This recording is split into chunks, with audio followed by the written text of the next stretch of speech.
Apologies for my cough. My throat chakra is clearly acting up here. But here we are. We're at the Taurus full moon now. And this is, as I've said before, one of the most powerful axes of the zodiac. It deals with matters of life and death and rebirth and resurrection. And there are powerful changes that are unfolding now, I'm sure, as you've already seen in your life. And at the time of an eclipse, as you may know, this is a lunar eclipse and a partial lunar eclipse. So the moon's disk is going to be wiped out partially and then it will reappear. The moon is exalted in Taurus. So, emotionally, the moon rules our emotions in astrology. And emotionally, at best, this is a time for us to get grounded and, find grounding. And if you think of why is the moon exalted in Taurus, the moon is always, first of all, the moon rules Cancer. It's very watery and it's lunar. So it's always changing shape. It's always running through the zodiac. It's never the same shape. It's always, moving through its phases. So in Taurus, Taurus is an earth sign. And there's a sense of being able to ground our emotions, which are otherwise always changing. And there's a ability to,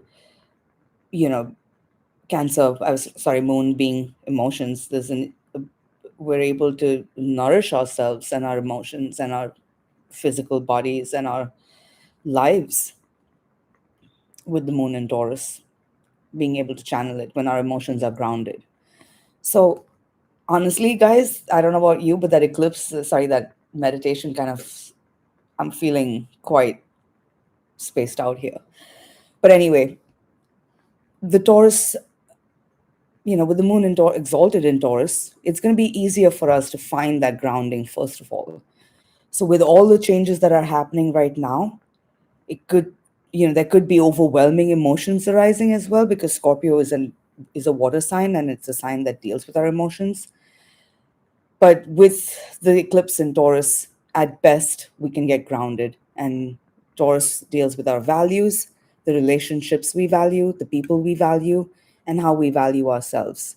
And wherever you have Taurus and Scorpio in your chart right now, and I'm going to run through the 12 signs and you can apply it for your sun sign as well as your rising sign. So I'm going to run through the 12 signs so you can see where this is playing out in your chart. But wherever this, there are powerful emotions arising now. Just before the eclipse at 12, actually just a minute ago, at 12:02 p.m., a few minutes ago, Mars was opposite Jupiter, and we were meditating at the time. So that's actually really powerful, because I don't know about you guys, but I felt the meditation really powerfully, and I'm still feeling it. So Mars is the planet that rules Scorpio, and Jupiter, Mars opposed Jupiter, and then after the eclipse, Mercury is going to oppose Jupiter. So first of all, there could be a tendency over the coming days and right now for people to shoot first and then ask questions. Try to avoid that. The fact that you're here and you're listening to me rather than getting into any power struggles with someone else is already a big win. And I guess it's a big win for me as well.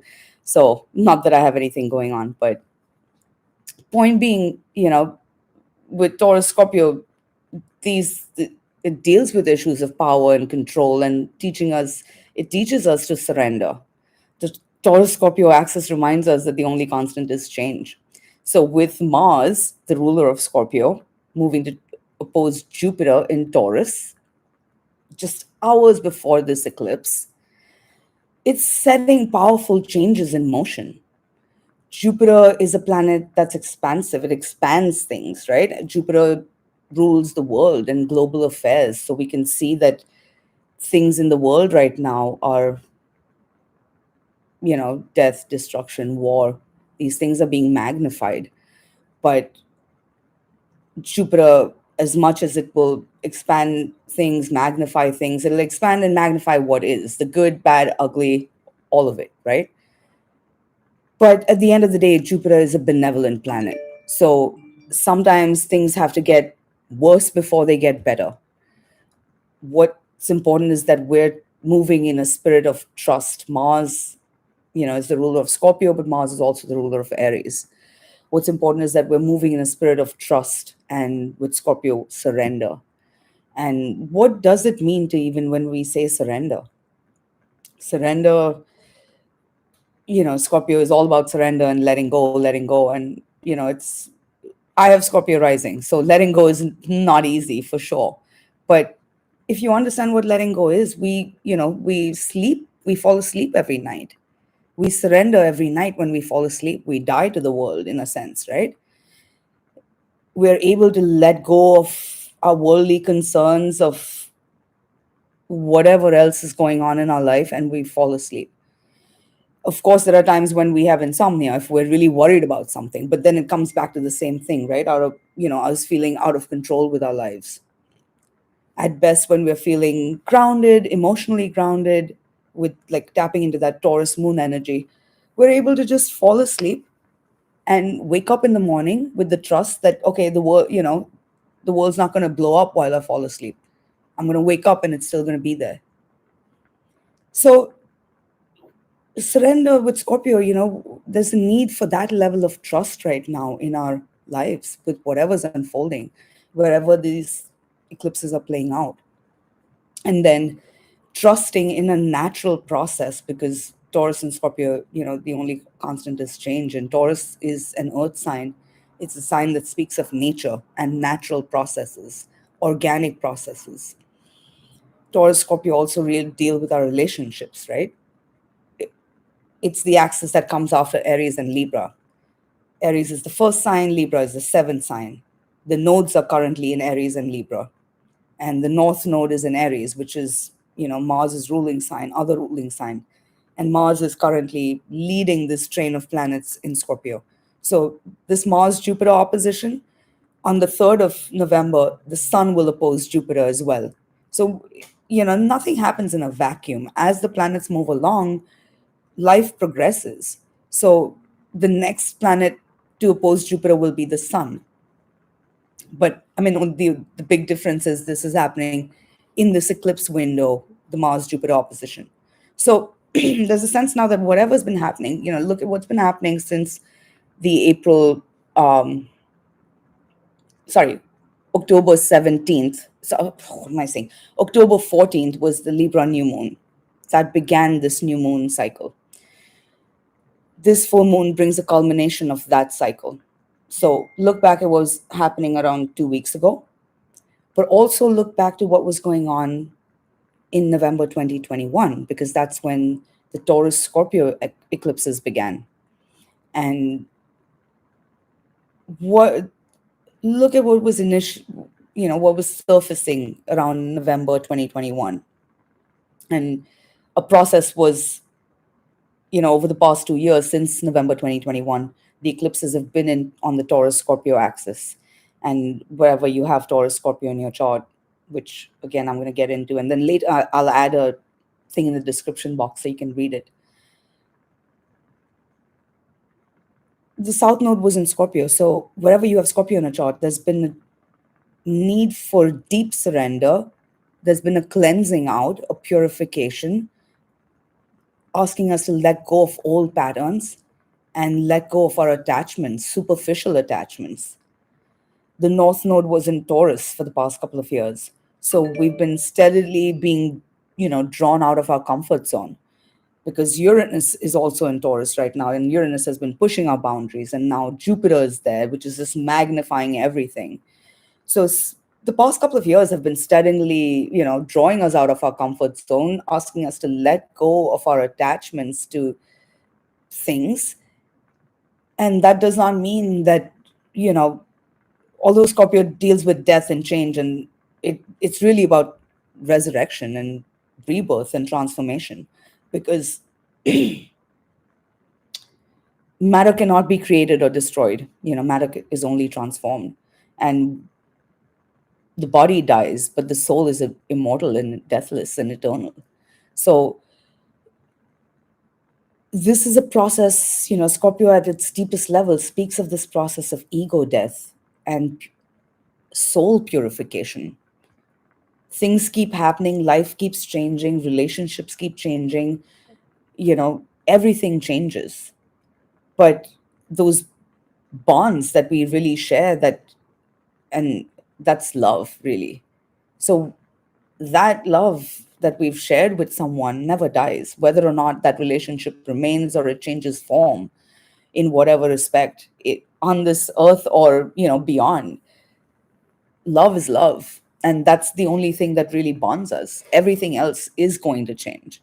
So the more we can recognize that, it'll be easier for us to allow for a process of change and growth within ourselves, as well as within our relationships and the people in the world around us right now. So, starting November 2021, whatever has been going on where you have Scorpio and Taurus, and I'm going to do the signs next. Now this full moon is closing out that chapter, and the eclipses will bring rapid transformation. So we'll set patterns for at least 6 months at a time, usually longer.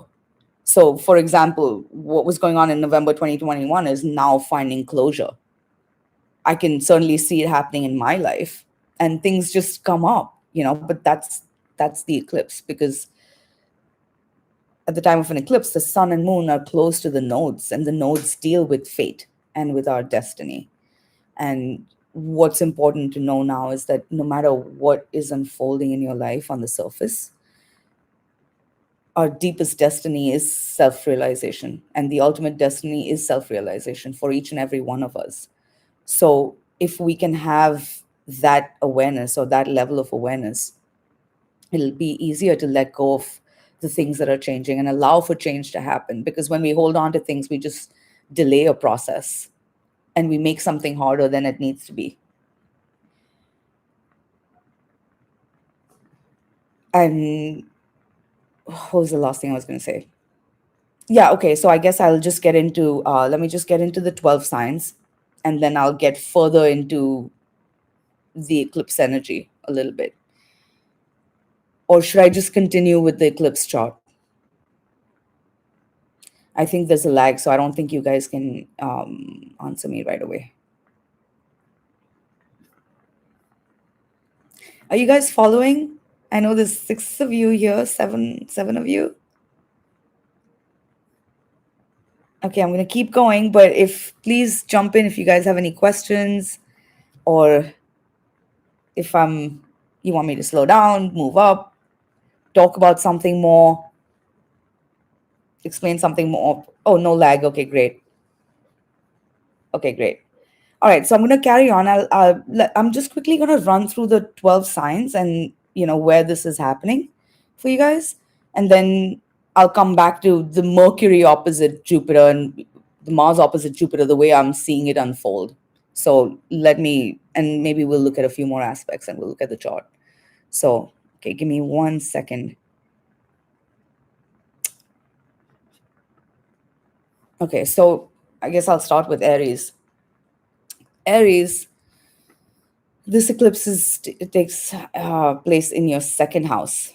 And your second house deals with, it's Taurus's natural ruling house. So this is the house that deals with your values, your money, your commitments, your self-worth. And so listen for your rising sign as well as your sun sign, and apply it accordingly. But now what I'm doing is I'm giving you where the Taurus eclipse is happening, but it would also help to look at the opposite house from what I'm mentioning. So for example, if you're an Aries, also look at what's going on, in your 8th house, because that would be what's going on in the Scorpio area. But I don't want to confuse you too much, but that's where the sun is, not the moon. Anyway, okay, let me just stick to the Taurus full moon. So Aries, the full moon in Taurus and eclipse takes place in your second house of values, money, commitments, and self-worth, self-esteem. So it's all about digging deeper for your values. Like, you can't take your money to the grave. Relationships change, everything changes form. So what are you valuing? And with the eclipse, there's going to be that sense of recognizing what's truly valuable and precious to you, what you really value in life. Taurus, and of course, I'm running through these and then I'll get deeper into the chart so you can apply that to you. Taurus, this is taking place in your first house of self, identity. Who am I? Your physical appearance, as well as, that question of who are you? Deep down, who are you? Beyond your name, beyond your profession, beyond your family, beyond everything else. There's, powerful revelations coming through now surrounding that. So above all, with the sun in your seventh house, Taurus, this is, you're learning something about yourself in the light of your relationships. For Aries, consequently, it's like your values versus somebody else's values. That's what's coming to the surface. For Aries, sorry, I'm jumping back, but, let go of power struggles mainly and know your bottom line. Coming back to Taurus, this is about you and your relationships. So the sun is in Scorpio in your relationship sector, and the moon is reflecting that light. And with the eclipse, now you're starting, as the days follow off the eclipse, you're going to start to see yourself in a whole new light. There are powerful emotions arising. Release emotional baggage consciously. Look at the relationship patterns that you're ending. Look at the cycle that you're ending. Look at the journey you've been on for the past couple of years and take stock, consciously leave behind what's done and now look ahead because there's a whole new world opening up for you. Gemini, this takes place in your 12th house. And the 12th house is the house that deals with our spirituality. I mean, you can say spirituality, but really it's the hiddenmost house in your chart. So it's the house that deals with our dreams, our subconscious, everything that's hidden. So everything that's behind closed doors. So even our, hidden enemies. But it's also the house that deals with God, not God as what we know of God, because that's the ninth house, but God as an experience. When we experience God. So when we meditate, that's the 12th house experience. The 12th house is also the part of your chart that deals with your self undoing and self sabotage. So you're becoming aware now of your subconscious patterns. You're becoming aware of an inner reality, a deeper inner reality. And it's a really, for Gemini, it's a great time to be meditating, to be, self introspective and just reflect on what's coming through in terms of, your subconscious, because you're becoming aware of your patterns, of subconscious patterns that at other times have not been so accessible to you. But as you become aware of them, it's important that you're being honest with yourself, especially with this Mars Mercury opposition and the sun moving through, Sun, Mercury, Mars moving through Scorpio in your sixth house. It's important that you're being really honest with yourself about, any habits or what needs to change in your life, any routines that you need to change or what needs to be let go of. And when it comes to, especially if it comes to any addictions or health habits, it's hard to let go of something. It's easier to replace it with something else. So for everyone, we're moving to the new moon in Scorpio in a couple of weeks. And that new moon is going to be a resurrection where we have Scorpio in our chart. And I hope, even if you're not a Gemini, everyone's listening to everything, to all the signs, because it's relevant. We all have these signs somewhere in our chart, and there's an aspect, you can apply what I'm saying to the relevant houses. So for Gemini, this is, you're excavating a lot of inner stuff, and over the past 2 years you've been doing a lot of soul work, and this may have felt like that dark, at times, the dark night of the soul. But in that, now hopefully you're recognizing your inner strength and what your inner reality and the richness of your inner world, because that's what's really golden. The surface stuff, life will keep changing. So with Gemini, there's definitely a need to make some important changes, maybe at work, maybe at life. It's all about reflecting on your soul purpose and why are you here. And of course I can go on, but I'm just going to keep it moving for now. Cancer, this full moon takes place in your 11th house, which is part of your chart that deals with your friendships, your community, your social circle networks, as well as your hopes, dreams, and wishes, and really, the fulfillment of your wishes. So, and Taurus is the sign of reality. So, I mean, look at what's going on in these areas. Obviously, Taurus, you're learning who your friends are. There could be, Taurus is a very loyal sign, and loyalty is really important. With the sun right now in Scorpio, though, and all these planets in Scorpio, with Cancer, there's definitely this balance of, love and friendship, or, you know, who am I and how do I fit into my social circle? Who are my friends? And you're seeing people's true colors, you're seeing a deeper reality of situations, and you're learning deeper desires within yourself. There could be friendships that are now evolving into, maybe a friendship is evolving into something more. Maybe if you're already in a relationship and has to do with your relationships, then look at, then there's a need for acceptance, there's a need for loyalty, there's a need for, your friendship with another is valuable. You need freedom in your connections and friendships.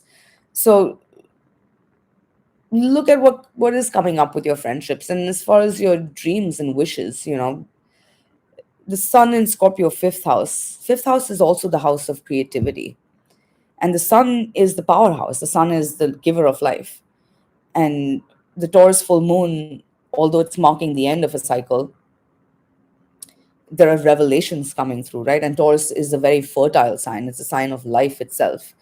So you have the power, Scorpio is a sign of power. You have the power to create your reality and manifest your reality.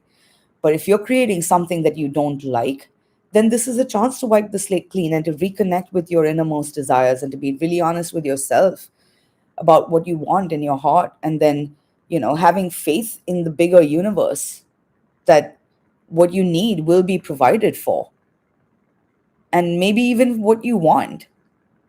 But if you can let go and surrender, you know, then trust that what you need will be given to you.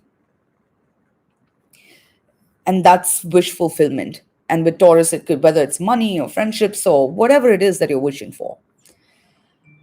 Uh, the next sign is Leo and Leo rising. For you, Taurus, this is your 10th house. And the 10th house deals with, it's the most public part of your chart. So it deals with your public image, your profession, your career, your sense of authority, as well as your relationship with authority. It deals with the mother as well, or the mother figure, the authority figure in our childhood, perhaps. So look at what's coming up surrounding these themes right now. Your your public image is changing in some way. But again, with Taurus, the sun is in Scorpio, which means, and planets are in Scorpio, and the full moon is opposing these planets. So you're balancing home and family, and your inner life and your public life, right? And there's a lot going on at home, but right now your work is coming to light as well, and you're being called to that place of greater authority right now. And it's important, see where these themes are coming up, whether it's at work. You're at the end of a cycle, but every end is a new beginning, especially with Taurus and Scorpio. Look at your relationship with your mother, look at your relationship with authority. Ultimately, the 10th house, when we're children, we look up to the mother for approval, for validation, for guidance, whatever. When we grow up, we tend to project that 10th house onto the world, where we seek validation from the world and we seek approval from the world. Or when we're achieving success, we're looking for success in the eyes of the world. But the ultimate expression of the 10th house really is becoming that 10th house, right? So you become the mother, you become the authority figure in your life, and not just your life, but the whole world, in your world at least. So then, how, if you are the highest authority in your life, then how would you care for your world? So whatever challenge you face right now, have faith it's a challenge you can rise to. And trust that. So, okay, the next, I'm sure I have more to say, but I'm going to keep moving. Next sign we have is Virgo. And Virgo, where are you? Well, I know what's going on with Virgo. Virgo, this is your ninth house. And the ninth house is the house that deals with the higher mind, journeys, with expansion, with our spiritual path. It's everything to do with foreign lands, foreign cultures, foreign languages, high courts, law, legal matters, um, philosophy, even astrology is found in the ninth house, psychology as well. So these are some of the themes that are being highlighted for you. And there's a sense, first of all, there's a need for perspective. Whatever's going on with Virgo, there's a need for perspective. There's a need to stay focused on the bigger picture and keep the bigger picture in mind as you make your choices. Because and there may be powerful revelations that are coming through, huge revelations, and you're probably having conversations. There are important truths coming to light, perhaps important conversations that you need to have. Let go of your perceptions. Things are not everything. You don't know it all. The ninth house also deals with knowledge and wisdom, and especially at the time of an eclipse, the point is that you don't have all the information yet. Mercury is going to oppose Jupiter after the eclipse, so there's more coming to light in the light of the eclipse. So whatever's going on with you right now, move through a process. You're making choices. Mars is going to conjunct Mercury in the coming days. There's more information coming through. So be honest with yourself above all, then you can make honest choices to navigate. And if you're upset about something, bite your tongue before you say something you might regret. You know, that's not to say that the truth need not be said, but how you say something matters as much as what you say. So recognize what your end goal and your greater objective is, then you can act and think and choose accordingly. Uh, the next sign after Virgo comes Libra. Oh my God. Okay, I'm going to keep moving.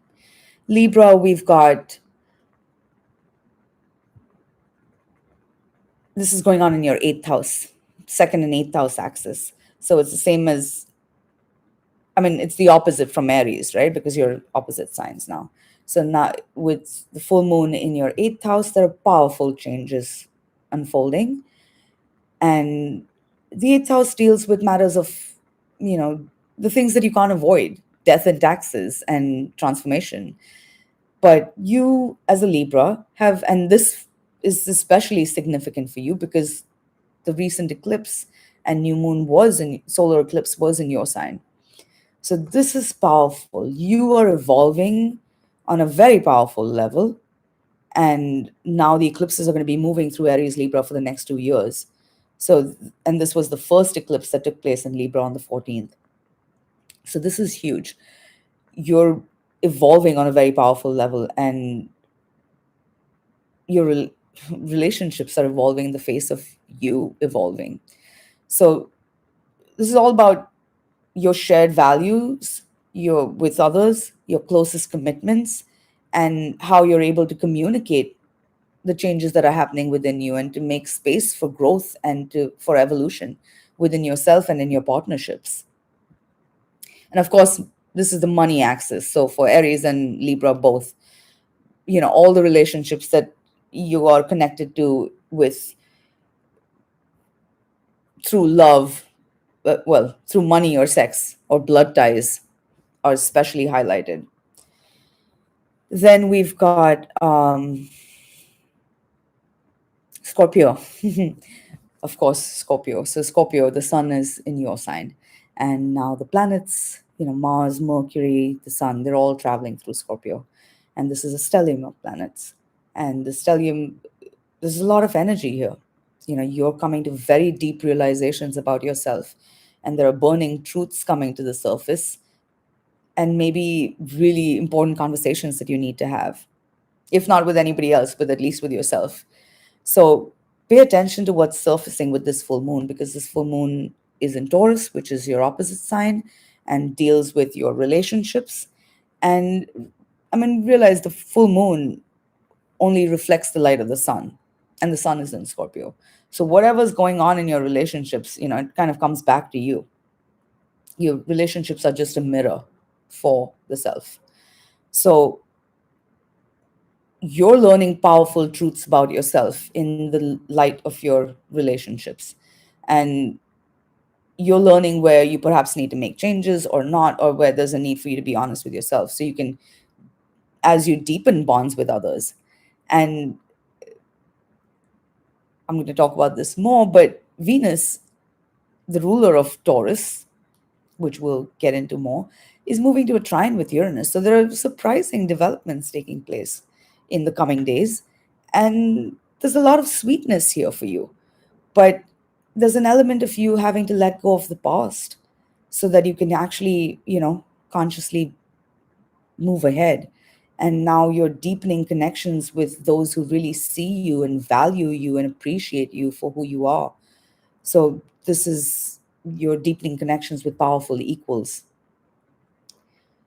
And this can be, of course, in a relationship, in a romantic partnership or a relationship with a significant other, but it's all your one-to-one relationships where, as you evolve, you're learning to take stock and seeing the reality of your connections, and seeing your loyalties are being tested. But in all of this, there are profound changes coming through, and the best you can do is really be honest with yourself, because with Mars in Scorpio, and Mars, the ruler of the North Node, the sun in Scorpio, really you have the power in this situation to navigate and lead the situation where you want it to go. So be honest with yourself. And if you don't know the best way to move ahead, then take things a day at a time. Stay in the present and surrender, surrender, surrender, surrender. And move slowly in the days following, because as you move ahead, you'll find the right way to move forward. And there's more information coming to light. Okay. Sagittarius. Sagittarius, for you, this eclipse takes place in your sixth house. And the sixth house deals with our daily life and daily routines and uh, work, your daily work, your health, and healing on all levels: emotional, mental, physical, spiritual. The full moon in Taurus in your sixth house, it's a great time on a very mundane level to clear clutter, get organized, clear your house, you know, just clear space. Nature abhors a vacuum. Clear space, and then you can invite in greater abundance into your life. Same thing goes with, if there are any health issues or health concerns arising, look at what you need to shift and change in your life to so you can have a better quality of life. And this means taking a look at your life on all levels, right? Your work, do you love your work? If not, then what can you do? I mean, we all have to pay the bills, we all have to do something, right? But you can live a life doing something that really brings you a deeper sense of meaning and aligns with a soul purpose. So take that time to reflect and pause and, really listen to your body and pay attention to your health. Eat well, sleep well, get enough rest,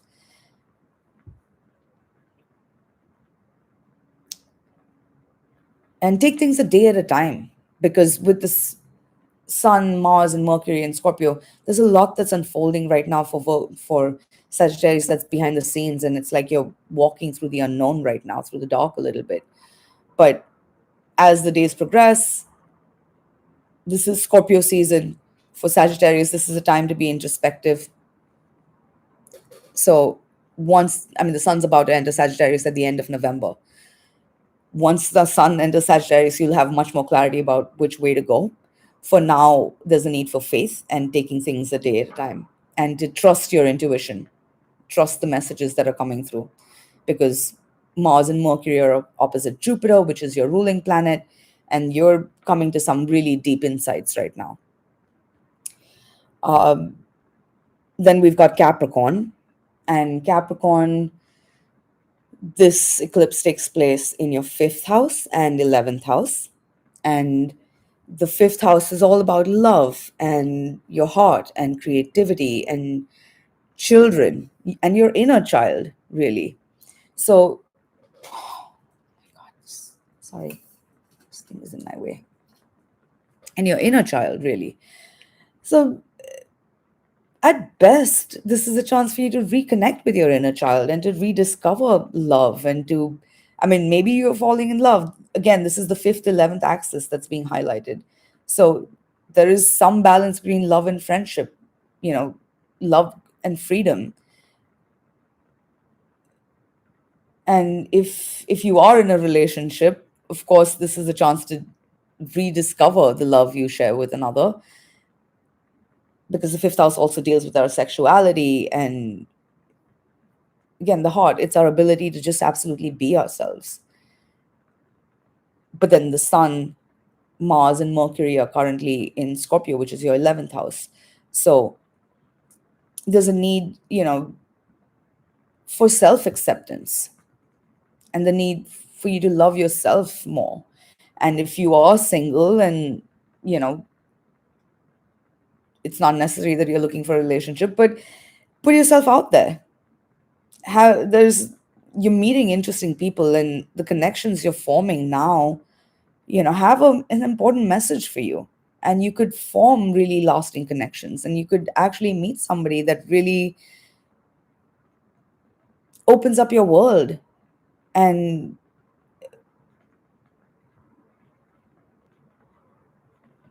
that really connects with you on a heart level, or at the very least, that you can have a deep and lasting friendship with. So, with Capricorn, it's really a chance for you to connect with your heart, reconnect with your heart, listen to your heart, and then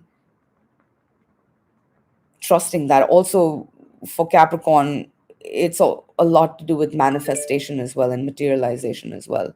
So if there's something that you've been wishing for and hoping for, have faith again, put it out there in the universe, and don't be attached to where the help comes from. But under these skies, you can have what you want. You can certainly have what you need and maybe even what you want. After Capricorn, we're coming to Aquarius. And then, so for Aquarius, this takes place in your fourth house. Yes, in your fourth house. And the fourth house is the part of your chart that deals with your home, your family, your roots, the ground you stand on. It's also your relationship with your father and your sense of security, emotionally as well as financially. Also, your family dynamics. So these are the themes that are being highlighted. Look at what's coming up. You're at the end of a chapter, but it's a great time to clean house and declutter your house on a mundane level. But even on an emotional level, it's time to let go of the past and really get grounded in your life today, and to get grounded in your family, and the people and the connections that support you and that really value you and that give you a sense of grounding. And maybe that's a question that you need to ask yourself, like, what do I value deep down at the bottom of it all? What are my values? Who do I value? What makes me feel safe? What makes me feel comfortable? With the sun, Mars, and Mercury in your 10th house, again, it's the same thing. Like, whatever challenge you face now, trust you have the power to rise to that challenge. But it's also you recognizing that you have the authority and power to do that, because you're no longer a child anymore. So if there are deeper insecurities that are arising, right, it's a chance to consciously leave them behind and rise above them. And definitely look at your parental dynamics and what your childhood was like, and for better or worse, it's time to let it go, because the past is past, and you're entering a whole new chapter now that's taking you to a whole new, you know helping you,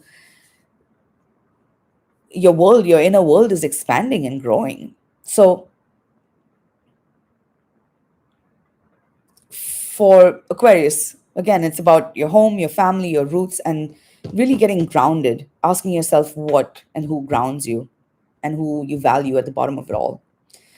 And finally, coming to Pisces, and I know I ran through Aries and Taurus a little bit, but that's okay. We'll come back to it. And I do still want to talk about the chart. We're at 12:45, so I don't know how long you guys can be here, but I was thinking I was going to stop at 1, but maybe I can continue for another 15 minutes if you guys have questions.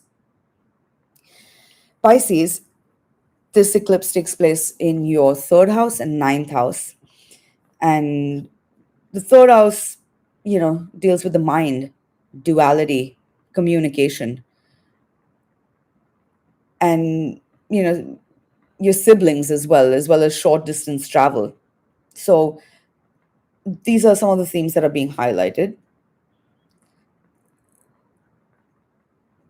It's important now, more than anything, for you that you're being honest with yourself. The sun, Mars, Mercury are in your ninth house. So it's time to let go of any sense of judgment. Oh, yeah, Joy, whoever's watching, it will be posted.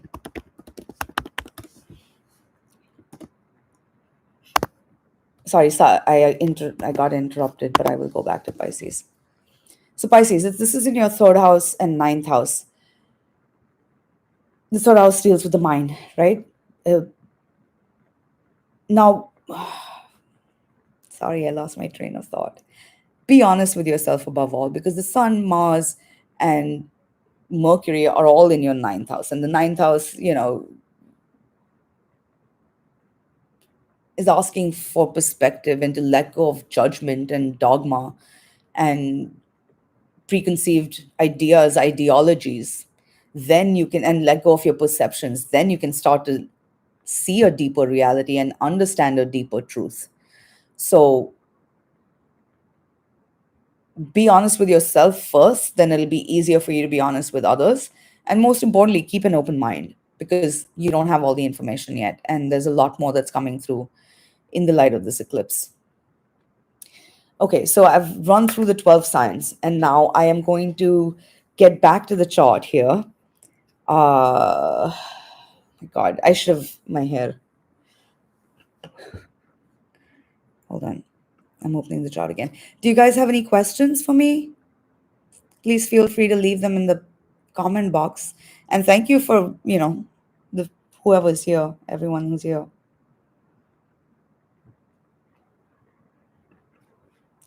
Okay, so coming back to this chart, now, keep your houses in chart in mind as I say this. So Mars is already opposed Jupiter just before the eclipse. After the eclipse aligns, Mercury will oppose Jupiter. In the coming days, the Sun will oppose Jupiter on the same day, on the 3rd, as Venus opposes Neptune. So things that are, in the days that follow, there's a lot more that's coming to the surface. And then on the 4th of November, Saturn stations direct. So today, tomorrow, moving uh, I'm going to answer your question. Today, tomorrow, moving off the eclipse. Taurus, first of all, is an earth sign. It's slow moving energy. It's fixed energy. So you will move slowly. Things will progress slowly. Allison's question: do we tend to feel the effects of eclipses leading up to it, or can it hit us after too? Oh, definitely. You'll feel it after as well. See, any full moon, like as it's aligning, the energy is peaking. And then once it aligns, it's like the wave, in an ocean. The wave crests and then crashes, right? So, in fact, sometimes we feel it more after because that's when the wave is crashing. While it's still peaking, you're still on riding that wave high. So, it just depends. You're just going to have to like flow with this energy. And eclipses will set patterns for 6 months at a time. So, yes, when the full moon window closes, the eclipse portal, this lunar officially closes. But yeah, we're going to feel that wave riding for the next 6 months now. Whatever's been going on in the past 2 weeks is going to kind of expand. Like time is a fractal, you know. So at the time of an eclipse, the moon's disk is wiped out in a matter of a couple of hours, which under normal circumstances, a lunar cycle is 28 days. But this happens in a span of just a few hours. So think of our consciousness, and that's why time, it feels like a lot has happened in a short time, and life is denser. So yeah, we're definitely setting patterns for the next 6 months, and pay attention to what's coming up after, because now, so after the eclipse, the sun, Mercury will oppose Jupiter. So think Mars opposed Jupiter while I was talking. Things have been set in motion now. After the eclipse, revelations start to come forward. Mercury opposes Jupiter. That means, communication will start to come through in the days following. Things that have currently felt very mysterious, slowly things will start to surface. There'll be unavoidable truths that are coming up. And with Taurus, there will be like real life changes. So things that will shift the landscape of our life, or the way it physically looks like tangibly looks like. For example, like you could be moving, relationships beginning or ending, changes, money. These are just like real world things will change. The other major important thing, because Mercury opposes Jupiter, Mercury is also the ruler of Venus, who is the ruler of Taurus, and Venus is currently in Virgo. So let's talk about Venus for a second, because we know Mars is in Scorpio, and Mars is the ruler of the sun in Scorpio. So on the one hand, this energy is very passionate and seductive and sensual and sexual and abundant. And there are powerful desires, and we're like, our will is very strong right now. We're being led by very powerful, with a sense of direction and knowing what we want. But that's why there's a need to now recognize that a full moon and eclipse, it's important that we're taking other people into account in our lives. This is the end of the Libra full moon, sorry, new moon, and Taurus Scorpio. Otherwise, there's going to be power struggles. So if there are any imbalances in relationships, if there are any resentments, because Venus, the ruler of ruler of Taurus, is currently in Virgo. Virgo is all about healing, right? With this full moon, it's a chance to really let go of the past, to heal the past. And that means not having expectations of others, or not expecting that something else is going to change outside of our world, but healing those knots within ourselves. Like, when it comes to money, for example, because Taurus rules money and Venus is in Virgo, it's a good time to look at, your budget, planning, because it's all about planning, like little details. Where could you cut back? Where could you manage your resources better? Taurus is all about resources and resourcefulness. So money is not the only resource, and money is printed paper. Like we gave that paper value. That's what Taurus is, the values, right? I mean, think of cryptocurrency. It doesn't even exist in reality. It's not a physical thing, but we gave it value. They're just numbers, right? So find the deeper value behind things. So when it comes to money, for example, maybe it's a good time to look at our budget and planning. When it comes to relationships, how can we heal things? Okay, what needs to be let go of? How to let go of resentments? Not how to learn to forgive others, how to recognize that life is a process of growth and change. And the past is past, we cannot change it. But, even though the full moon speaks of endings, Taurus is the sign, it's a fertile sign, it's the sign of life itself. And Scorpio speaks of rebirth. So there are powerful, there's a powerful resurrection happening in the ashes of the past as well. And we're moving to the Scorpio new moon on the 13th of November. So things are just going to recycle right now. They're just in a lot of flux and change. But the big thing I would say, right, so with that Venus in Virgo, it's important that we're not keeping score, especially in our relationships. Love is patient, love is kind. And, these are words, but it's putting that into practice. If there's any sense of anxiousness or anxiety or wanting to, you know, hold on to things, if you're feeling out of control, again, get grounded in your present reality, get out of your head.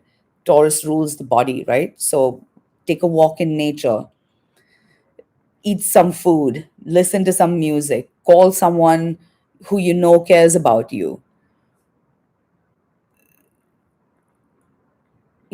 So many people under the weather. Yes, very much an eclipse thing, because even our immune system, Taurus rules the body, right?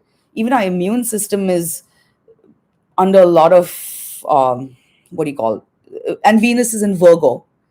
So full moon in Taurus, and then the ruler of Taurus, Venus, is in Virgo, sign of health.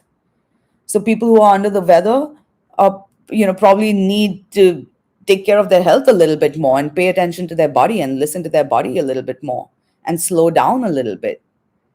Like in this country, especially in America, it's all about productivity. Your worth is based on your productivity, and that's just not true. Babies, newborn babies, they're just being. We love them because they're just babies. They don't have to do anything for them to be worthy of love. So that's that sense of self-worth. So with the Taurus full moon, really, we're learning to value ourselves better. We're understanding our true worth. And we can't give that to, we can't, as long as, we can't give away that power to someone else to define our worth.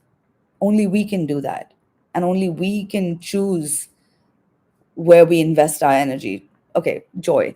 You know how much Taurus's love change. Yeah, I'm a Taurus sun and moon. So yeah, we love it. Um, is there a particular, I'm being sarcastic, we do not like change. But okay, you know how much Taurus's love change. Is there a particular time of or year in the past that this eclipse resonates with? Yes, Joy, I mentioned that. So this eclipse is closing out the cycle that began in November 2021. So you can look at the eclipses that happened in November, May, every 6 months since then. So November 2021, then May 2022, November 2022, and now April 2023. So look at what was going on in April. And like we're at the end of, I mean, now that 6 months is over. Now we're setting this pattern for the next 6 months. So 6 months is a good cycle, is a good time frame to look at where the eclipses will resonate with. Oh, also, Joy, yes, you can look back to what was unfolding 18 years ago, because that's the last time the eclipses were in this area of your life. 18, 20 years ago. Look at 20 years ago as well. Think of it as coming full circle in terms of a much larger cycle, because that's the nodes will take 18 years to make one full return, like a nodal return. And it takes 9 years for the nodes to flip. So You can also look at a 9-year cycle. That would have been half a nodal cycle.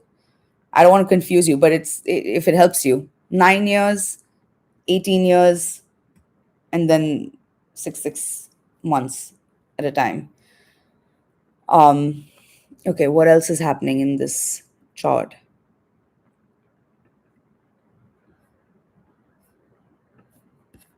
Mm,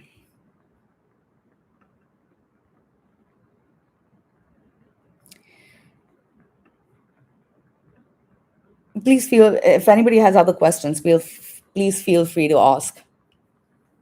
Okay, let's talk about Pluto for a minute, because Pluto is squaring the nodes right now in this chart.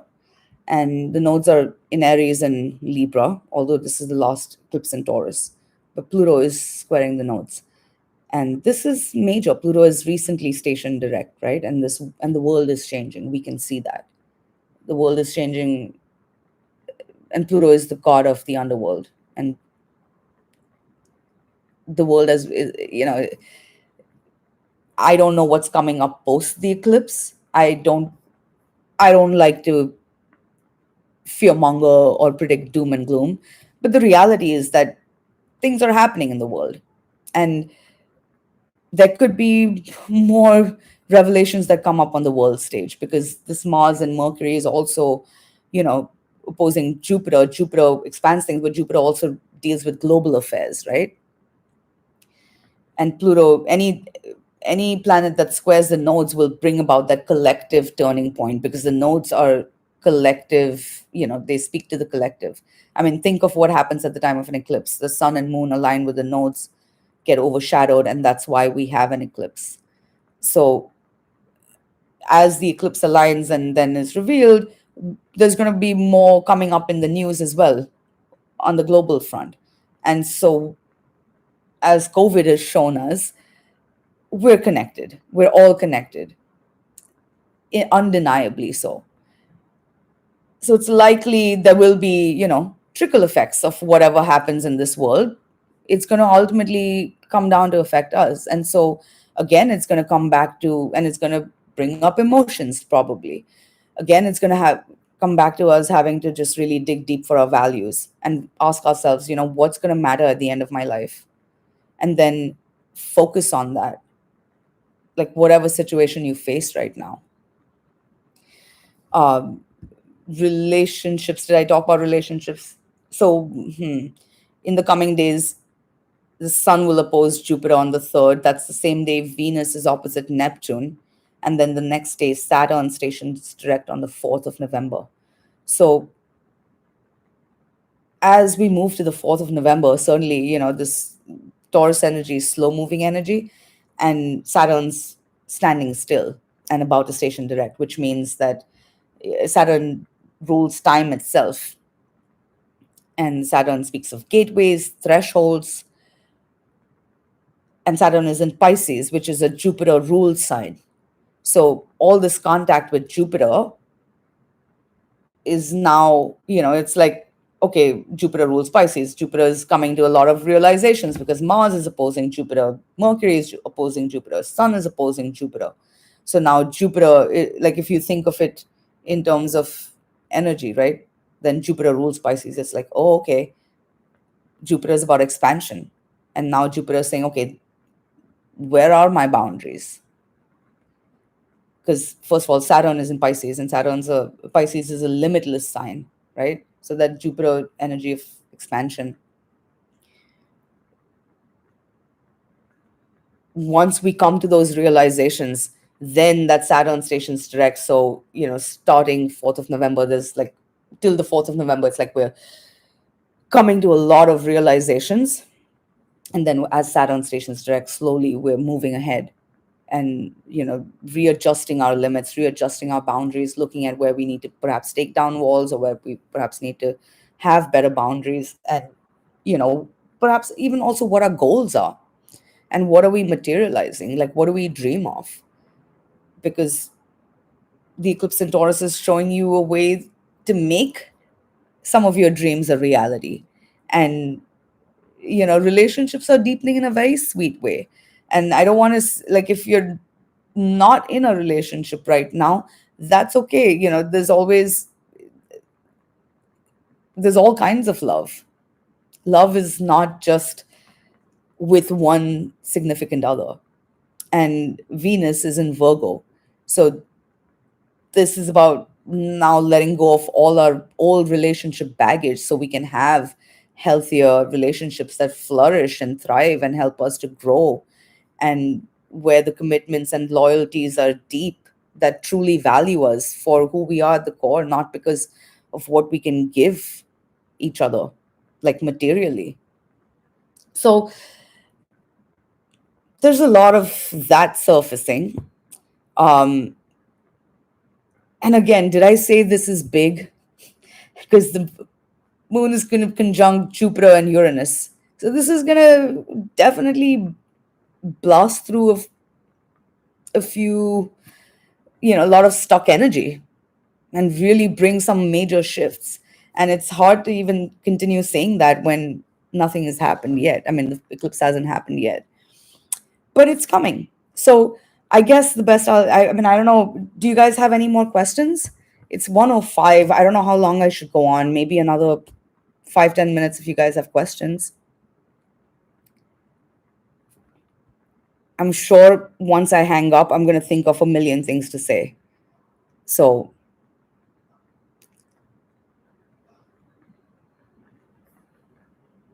anybody? No? Either I did a really good job or I'm not making much sense.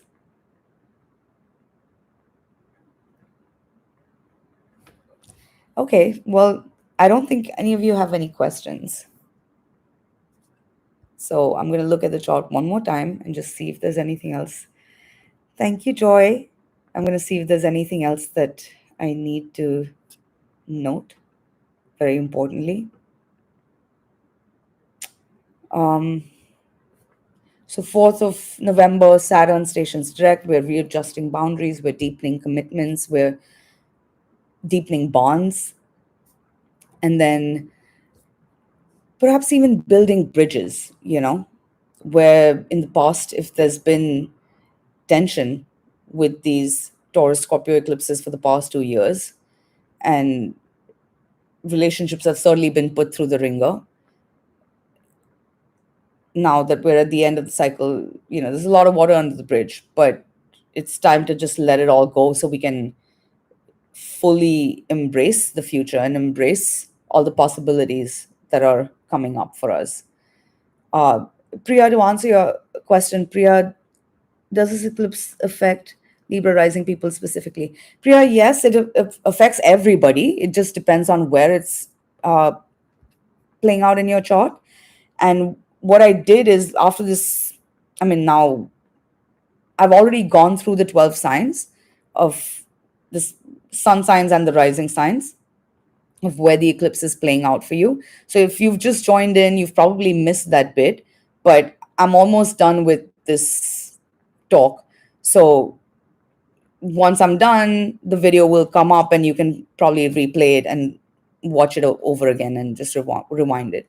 But I will say that listen to all the signs if possible, because there's information in there that you could still apply to yourself as well. Does that help? Yeah, so I'm not sure what I was saying before that. I guess I was just saying, somebody remind me, what was I saying?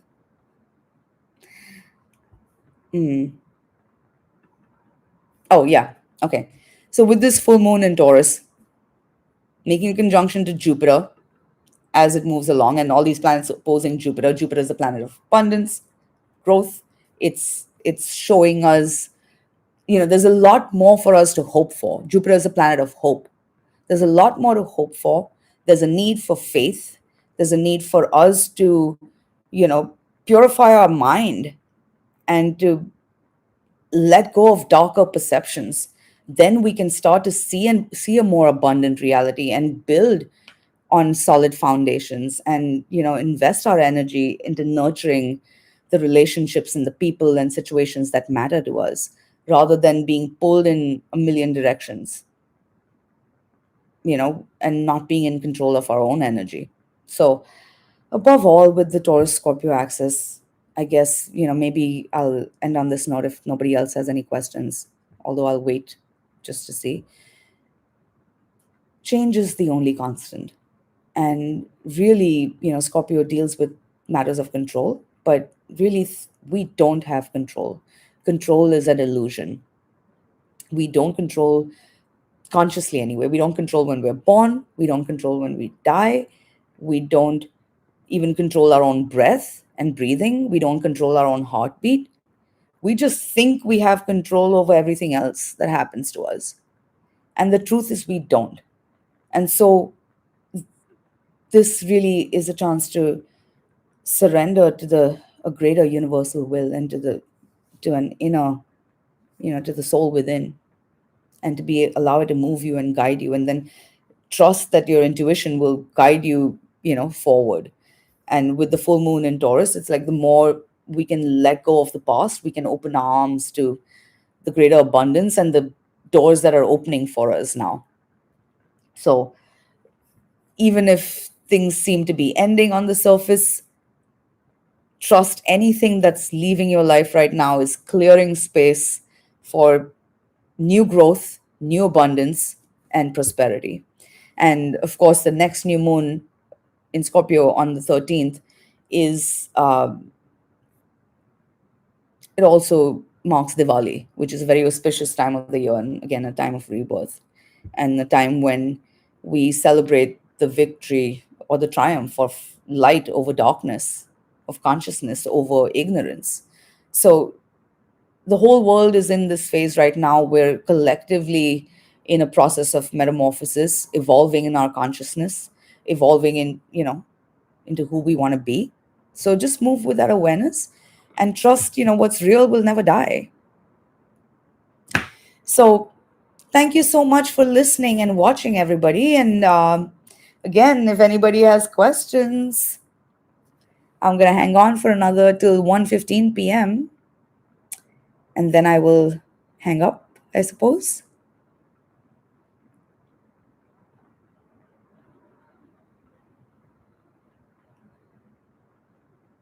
Okay.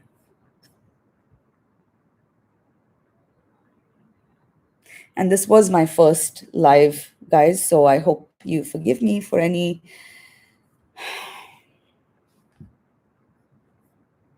bumps.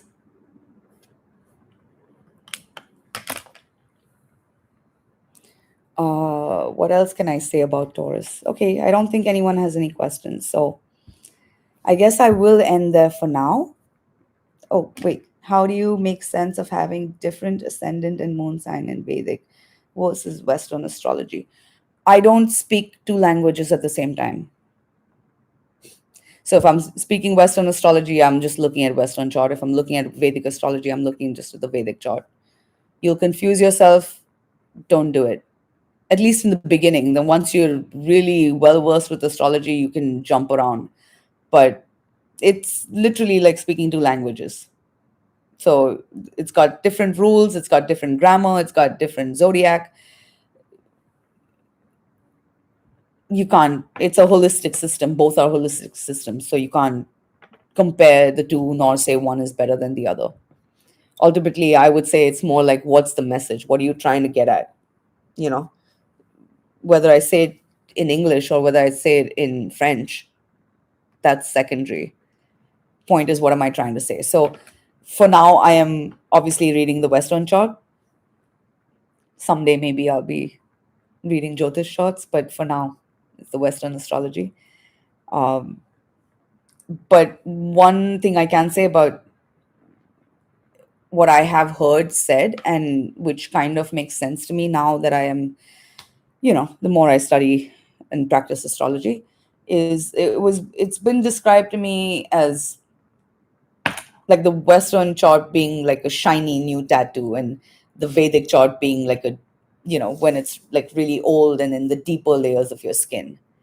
So I don't know if that's the best analogy, but there is something to that where it's like the Vedic chart is, I mean, it's a whole different system, right? It conceptually, Western astrology believes in free will. Jyotish, in the East, people believe in fate more. So everything's kind of different, I would say. The Jyotish takes into account past lives and karma and our soul. Not that the Western doesn't, but it's just different ideologies also, I would say. So, but yeah, um, if no one else has any other questions, maybe I will hang up for now. But thank you everybody for tuning in. The eclipse starts at about 2 p.m. I think it starts. The eclipse officially starts. So we did a little meditation before, but if you have not, um, I mean, not if you have not, it is said that any meditation or spiritual practice we do, prayer we do during the eclipse, actually during the eclipse, is multiplied 110,000 times, 100,000 times. So, and it's a really good time to rebalance our energy and reconnect. We're kind of realigning with the universe so we don't feel whacked around by it. So, the best way to not feel the effects of an eclipse, or to feel protected in in a bubble and not feel the malefic effects of an eclipse, is to meditate. That's the remedy. Meditate or mantras or prayer or whatever. But you kind of shut down during that time. So, anyway, I think I will stop there for now. And it's 1:15. But thank you everybody who watched, who listened. I hope this was helpful and useful. And I'm sending you all my love with the full moon. And if you guys enjoyed this, please do email me and let me know. Maybe I'll try doing it again. Um, Maybe I can do it once a month. All right. That's it. Namaste. Thank you. Bye for now, and see you on the other side.